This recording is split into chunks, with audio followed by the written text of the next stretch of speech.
বন্ধুরা, শীতের সকাল আর আজকে একটা জিনিস আপনাদের দেখাবো।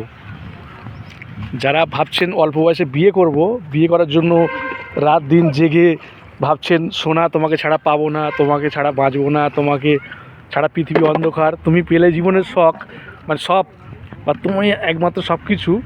একটা জিনিস দেখে নিন, দুজনকে দেখে মুখগুলো দেখুন, দেখুন এটাকে তো দেখুন, চেহারাটা দেখুন আগে। এগুলো ভাগনা হয় আর এটা ভাই। এবার এদেরকে একসময় বারণ করেছিলাম যেসব মেয়ের মধ্যে যাস না, বিয়ে ফিয়ে করে নিয়েছে, সারা দিন হাড়া ভাঙা খাটুনি করে। এখন দেখুন ফার্মের ফিডার ডিঙ্কারগুলো জলে ঠান্ডার মধ্যে জলে নেমে পরিষ্কার করছে। শুধু কেন?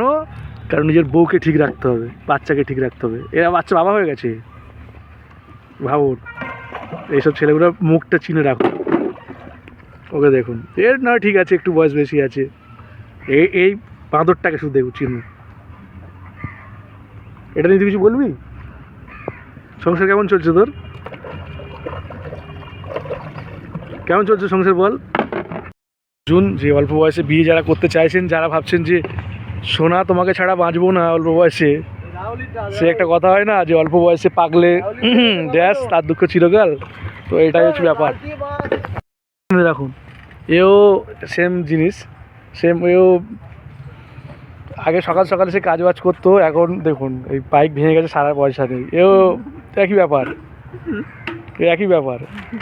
এও মানে সকালবেলা ঘুম থেকে উঠে কাজ বাজ করতো, এখন নতুন তো একটু উঠছে। তা কি শীতকালে কেমন ঘুম হলো? ভালো খুব ভালো ঘুম হলো, ঠিক আছে। আর এখন নতুন করেছে বিয়ে অল্প বয়সে, বুঝতেই পারছেন। এখন যেহেতু এই নতুন গন্ধটা আছে, তো যেন এখন মনটা খুশিতে আছে। তবে এই হাসি খুশিটা 6 মাস পরে আপনারা দেখলে কমেন্টে জানাবেন। আর ওদিকে দেখালাম যে ওরা কতটা কষ্ট করছে, সে কষ্টের কোনো সীমাহীন কষ্ট, এটাকে বলে সীমাহীন কষ্টে। ওরা দেখুন বুকের হাড় বেরিয়ে যাচ্ছে, তাও কষ্ট করছে।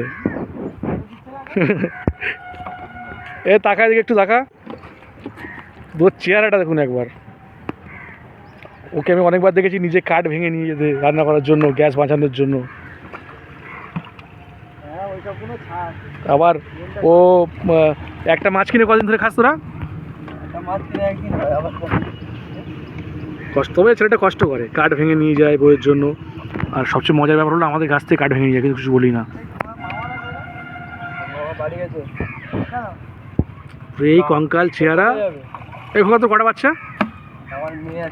একটা মেয়ে আর, ঠিক আছে, ওর ঠিক আছে, ওর একটা বাচ্চা, ওর বয়সটা তাও ঠিক আছে। আর একে দেখি আর ভাবি, পাগল হয়ে গেছিলো ছেলেটা মেয়ের জন্য। যাই হোক, সবাই আশীর্বাদ করুন যাতে পরের বছর একটা বাচ্চা হয়। কিছু বলবি কি?